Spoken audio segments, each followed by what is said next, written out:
Text Tausawa na. Para sa pula, text F Pula, space, your message, and send to 2346. Para sa puti, text F Puti, space, your message, and send to 2346. 10 lucky registered texters ang pwedeng manalo ng 300 peso load daily. Para mag-register, text F Reg, space, nickname, name, address, birth year, gender, and send to 2346. Ang sabi mo, Cathy, karelasyon mo si Charles. Kailan naging kayo? 1 year and 1 month po. 1 year. And 1 month. Okay. Saan kayo nagkakilala? Sa Doon din. Yes, Kung saan sila nagiinuman at nagkakilala. Yes, ma'am. Kanina narinig natin yung love story ni Jeline at ni Charles. Alamin naman muna natin yung love story ninyo. So nagkakilala kayo, dun din. Ano ba yon? Bar, restaurant? Hindi ko Parang kasi alam. videoke bar lang po na Videoke maliit. bar. Okay. May kasama siyang iba? Nagkakilala Siya po kayo? ang kasama nung gabi na yun. Siya ang kasama. So ibig sabihin, matagal na siyang kakilala talaga ni Charles. Pinakilala po niyang kaibigan lang. Okay. Tapos, paano kayo nagkahulugan ng loob ni Charles? Kinuha po ni Charles yung number ko. Okay. Tapos, so gaano katagal kayong nag-textan? Mga ano po mag-iisang buwan. Tapos, sinagot mo na. Hindi po. Oh, Pumunta siya sa parlor. okay. May nangyari sa amin dalawa. Mabilis. Agad-agad. Oh. Relasyon na. Kahit ang sabihin mo, hindi ako Tapos, naniniwala. after ilang days, After na something, punta-punta, tapos relasyon na po. relasyon na. Kami na. Nag-live-in kayo? Yes. Gaano katagal? 1 year and 1 month. 1 year. Mas nauna ako sa'yo. Tira-tira ka lang. Oh, at least, pinirahan ka lang niya. Bakit pinagpipilitan Sumambot ka mo, ng no? tira-tira ko. Okay. Talaga lang, O, bakit sandali lang, Cathy. pinagpipilitan Anong mo na tawag bakla? sa'yo? Anong tawag mo kay Nagrelasyon Charles? kayo, no? Bebe. Bebe. Anong tawag mo kay Charles? Honey. Han. Masyado ka sweet eh. Honey, Kapal ang mukha mas mo. talagang mas kami Sorry baga. ka. Sorry Masyado ka sorry sabihin mo bagay sa Kasi may pagmumukha matiis mo. ako, ikaw Okay. wala. So, kung tatanungin kita, gaya ng tinanong ko kay Jeline, gaano mo kamahal si Charles? Sobra-sobra hanggang kamatayan. Yun ba ang kadahilanan kung bakit Gusto mo ngayon makita ngayon? ginugulo mo siya? Opo. Bakit? Naghihiganti po ako kay Janelle. Kasi pera ka. Wala na Dahil kasi mga adult. ang pumapatol sa'yo kahit na bata, hindi ka Gusto napapatulan naman eh. eh. Sandali lang. Ang ganda ko Jeline, sa'yo, te. Cathy, liwanagin natin.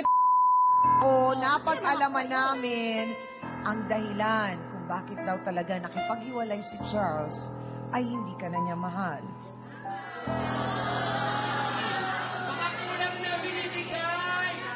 Hindi po ako naniniwala dun, ma'am. May katibayan po. Mahal po ang katibayan. May naging formal breakup? Wala. Bakit? Eh, para siyang kabuting na wala eh. Kasi nga, wala naman Dahil may talaga problema po relasyon. ano siya sa pamilya. Hinangka na parang telepono. Yun po ang dating sa akin. Bakla, bangungot yun. Para kang t-shirt na iniwan sa sampayan. Baka humang nakatikim ng tahong na malansa. Sorry.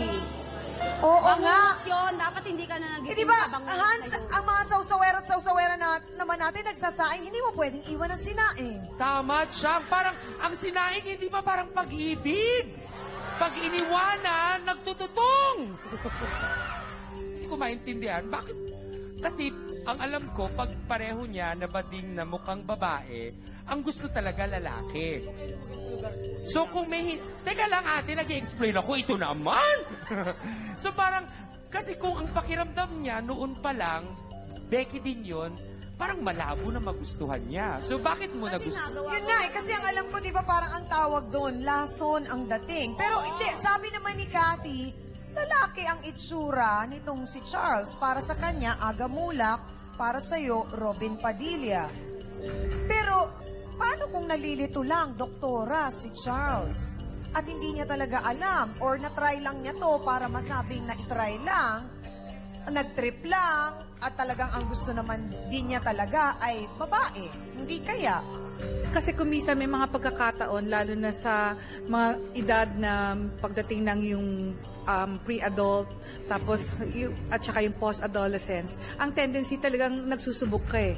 Hindi naman iniisip dun yung kung ano yung orientasyon mo, rather yung mga preferences. Ngayon, kaya lang nagkakaroon na may-maintain yung preferences and orientation na of the same sex. Dahil kasi, kung minsan, pag nakafocus na eto talaga yung gusto kong mangyari sa buhay ko, nagtutuloy-tuloy. So it's more more of yung sasabihin natin na paano kung magkaroon siya ng talagang karelasyon na babae, babalik ba siya dun sa dati? Yun ang magiging problema kasi unresolved conflicts, chances are, babalik at babalik siya kung ano talaga ang preference niya. So kung halimbawa, it's either ang talagang preference niya katulad nitong si Kathy, tapos ang sinusubukan niya naman ngayon si Jeline at maaari siyang bumalik kung ano yung talagang dating gusto Hanggang niya. sa mahanap niya kung ano ba talaga yung gusto niya at kung saan siya ganun komportable. Parang ganun ba yun, Oo, Doktora? kasi, Chang, ang pag nangyari yung ganon, kailangan kasi ma-resolve mo yung issue na yan. Kung hindi, magkakaroon kayong tinatawag nga na identity disorder. Maraming pong salamat, Dr. Camille. Kaya naman mag-move on na tayo, Hans. Ano ba, sa pula ba o sa puti? Boto, Nako. Hans na tayo. Kita nyo nga naman mga kapatid, abay, agad-agad na pala tayong magboboto, Hans. Narinig natin ang kwento ni Jeline, narinig din natin ang kwento ni Kathy. Abay, sa tingin nyo, sino nga ba ang medyo bitter? Yung isa ba dahil iniwalayan siya? Itong isa naman o dahil insecure siya sa ex na bumabalik? Pula ba o puti? Boto, Hans! Go!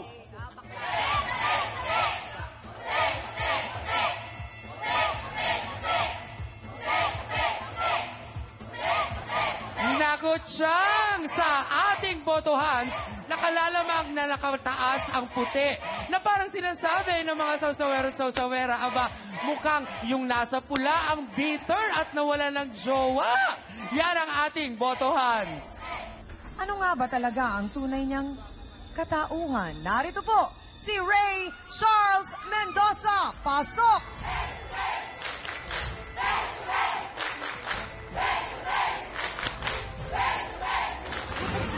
Sandali lang! Diretsahang tanong! Diretsahang tanong, Charles! Pagkakataon mong aminin, ano ba ang totoo? Becky ka ba? Hindi po. Pinapalabas niyo po yan na bakla ako. Bakla ka! Becky si Charles! Ano nga kaya ang totoo? Ipagpapatuloy po natin ang usapan. Diyan lang kayo. Ito ang Face to Face.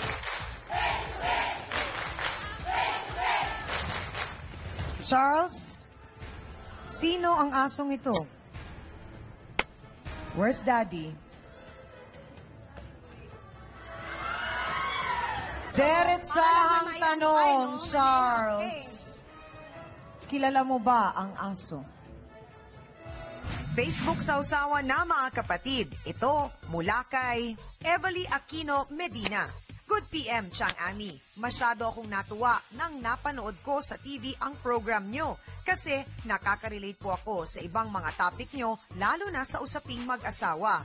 Dahil isa rin po ako sa mga milyong-milyong taga-subaybay nyo na mayroong ganitong problema. Sa ngayon, nakikita ko na ang liwanag at karapatan ng isang babae, lalo na sa legal counseling at psychological counseling nyo.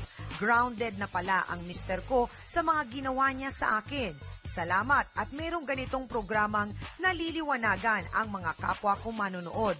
May God bless you and keep up the good work.